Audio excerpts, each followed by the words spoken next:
Olá, veja os destaques de hoje. Guaratinguetá recebe carreta de gestão e inovação para oferecer cursos à população. Casos suspeitos de dengue quase triplicam no estado de São Paulo neste ano. Cidade da região foi contemplada pelo Ministério da Saúde para adquirir um equipamento de última geração para tratamento de radioterapia em pacientes com câncer. E saiba por que o intestino preso atinge mais mulheres que homens. E veja também. Fake news. Você sabe o que é isso? Sabe como se origina um boato passado na velocidade da internet e como isso redunda em consequências graves? Hoje está aqui para falar conosco o professor Robson Bastos, doutor em comunicação e semiótica, atua na Unital e na Unisanta, e vai falar conosco detalhes importantes de como você se livrar desses boatos na sua vida e influenciando a sua opinião. É já, aqui.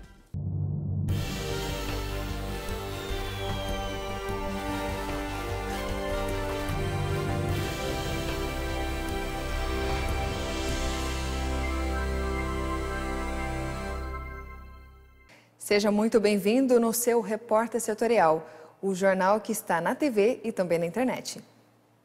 Apesar do mês de dezembro ter registrado algumas altas no setor de serviços, o ano de 2017 fechou com uma queda de 2,8%. Os dados do IBGE confirmaram o terceiro ano de queda no índice. Uma pesquisa do IBGE revelou que o volume de serviços no Brasil caiu 2,8% em 2017, na comparação com 2016. Apesar de o volume total de serviços contratados em 2017 ter sido menor do que o total de 2016, o setor começou a registrar uma melhora nos últimos meses do ano. Em dezembro do ano passado, o setor de serviços tinha crescido 1,3% comparado a novembro.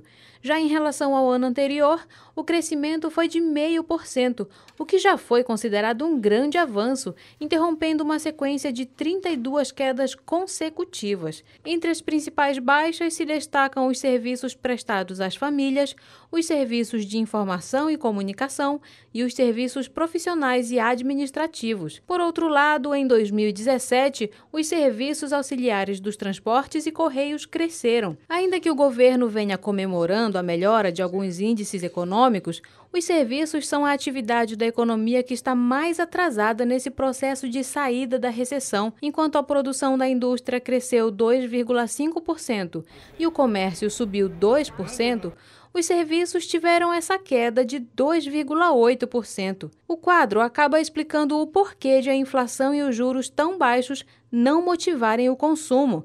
Com o desemprego atingindo 11,8% da população, a renda familiar diminui, fazendo com que os consumidores gastem menos, e isso afeta diretamente o setor de serviços. Dados da Secretaria de Administração Penitenciária revelam que mais de 200 mil detentos estão no presídio no estado de São Paulo.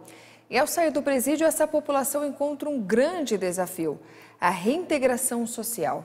Atrás das grades e das celas superlotadas, uma prece solitária: ganhar o sonho da liberdade. Mas para os detentos que alcançam esse sonho, uma realidade ainda os aprisiona: a dificuldade de se ressocializar. Colocados num sistema que para muitos não recupera ninguém, eles se espremem entre a concorrência para tentar a inserção no mercado de trabalho. Nem minha família mais acreditava em mim, não queria mais abrir as portas de emprego para mim, que esse Lava Rápido aqui era do meu tio, nem ele queria arrumar emprego para mim. Só que daí quando eu fui, aceitei Jesus, minha vida começou a mudar, arrumei esse emprego aqui que eu estou hoje, comecei como funcionário, depois de 6 meses eu passei para gerente e agora eu sou o verdadeiro dono daqui. Enquanto muitos fecham as portas para quem sai das prisões, o Conselho Nacional de Justiça escancara, através do projeto Começar de Novo, portões que dão para a ressocialização de presos e egressos. A iniciativa tem o objetivo de oportunizar trabalho, reeducação social e profissional, e é também a tentativa de reduzir taxas de reincidência criminal. Em São Paulo, a Secretaria de Administração Penitenciária também destrava os portais quando insere em seu planejamento ações de reintegração. Fique com o comentário de hoje.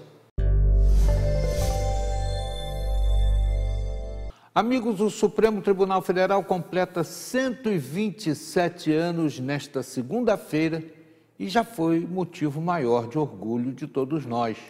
Tempo em que passaram por lá nomes importantes do direito, né? E que não havia tanta confusão, tanta demanda, tanto diz-me-diz, tanto vai e vem, quanto existe agora.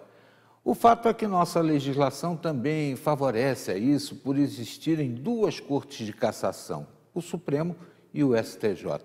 E aí o Supremo vira, às vezes, 4º grau de jurisdição recursal, né? Porque a gente acaba vendo no Supremo a discussão sobre briga de galo, discussão de vizinho, situação que tira, né, do Supremo a condição de corte constitucional exclusiva.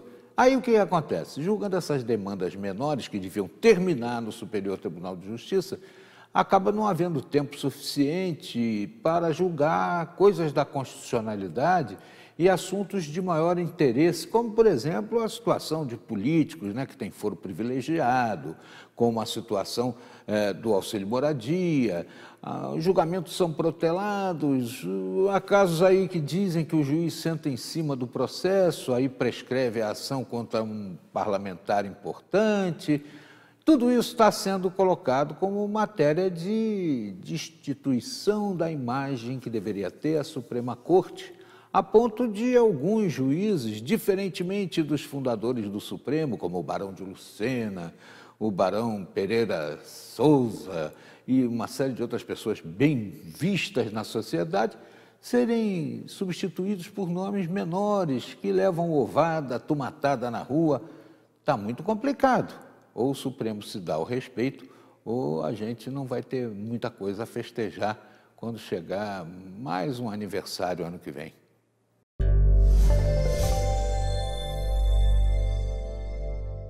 Guaratinguetá vai receber do dia 26 de fevereiro ao dia 2 de março o projeto Carreta de Gestão e Inovação. A carreta é adaptada com sala de aula para oferecer cursos à população. Veja. Isso, os cursos oferecidos são gratuitos e voltados para os jovens que estão à procura do primeiro emprego e para os empreendedores. Nós vamos conversar aqui com o Gustavo, que é o diretor da Assessoria de Indústria e Comércio aqui de Guará. Olá, Gustavo. Quais são esses cursos? Bom, nós temos diversos cursos aí na carreta da gestão e inovação e os temas são muito variados. Então, nós vamos ter sobre credibilidade para alcançar o lucro, fluxo de caixa, finanças pessoais, Big Brother fiscal, conhecer um sistema de gestão, porque, por incrível que pareça, ainda hoje tem empresas que não usam sistemas de gestão, então vai poder conhecer um pouquinho mais o que é isso. E também teremos cursos, né, que são oficinas, na verdade, de curta duração, para aquele jovem que está querendo buscar o primeiro emprego. Então, ele pode ir lá, né, e participar das oficinas e se qualificar um pouquinho melhor para buscar o seu primeiro emprego. As empresas também podem enviar os seus funcionários para fazer esses cursos, essas oficinas? Sim, sim. Fica aberto. Na verdade, é aberto para todas as pessoas, tá? Só que as vagas são limitadas. Nós temos 30 vagas por oficina, tá? Porque já por conta do tamanho da carreta, apesar dela ter toda a infraestrutura para atender as pessoas que vão lá, ao número limitado de 30 pessoas que fazem a sua inscrição via internet. Tá? Você pode fazer através do site carretadagestão.com.br. E de que forma esses cursos eles vão colaborar para a capacitação dos profissionais? Acho que o importante a gente ter em mente que hoje é fundamental uma capacitação continuada, né? Então, por mais que você já saiba lá como que é a formação do preço de venda, a questão fiscal, a questão de finanças pessoais, sempre é bom a gente estar se atualizando de novo, conhecendo, porque o conhecimento vai mudando de acordo com o tempo, né? Vai se aprimorando. Então, a gente precisa se aprimorar, né? Hoje mesmo eu estava escutando, se você ficar parado, você vai ficar para trás. Em termos de mercado, né, competitivo no mundo de hoje, se você ficar parado, vai ficar para trás. Então, é importante estar se atualizando. E sempre essa informação técnica vai te dar subsídio para uma decisão melhor dentro da tua empresa. Muito obrigada. A carreta está aqui em Guará, na frente do Buriti Shopping. E a partir do dia 5 ela vai para Aparecida atender a população de lá. Segue o repórter setorial. No Brasil, as mulheres ainda recebem salários menores que os rendimentos dos homens.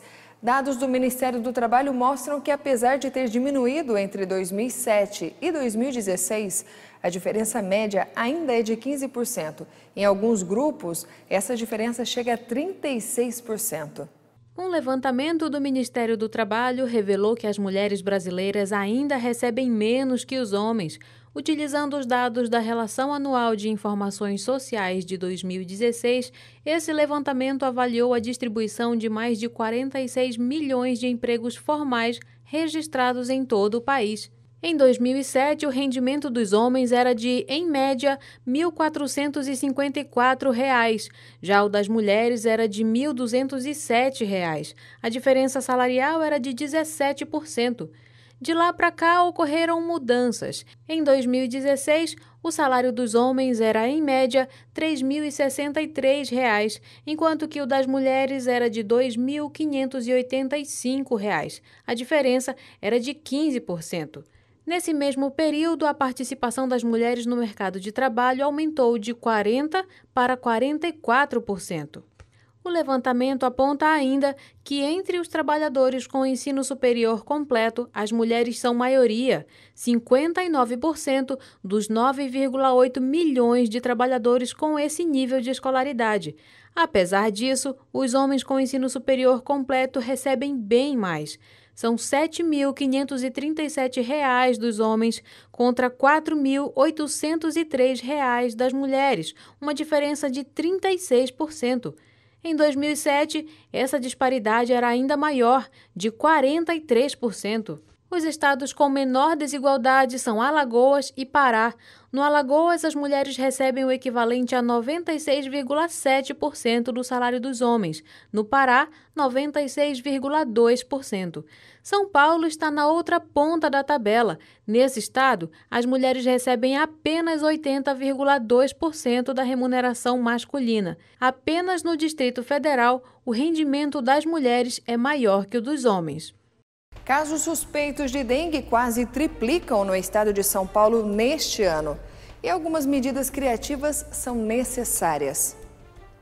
Voltamos já já.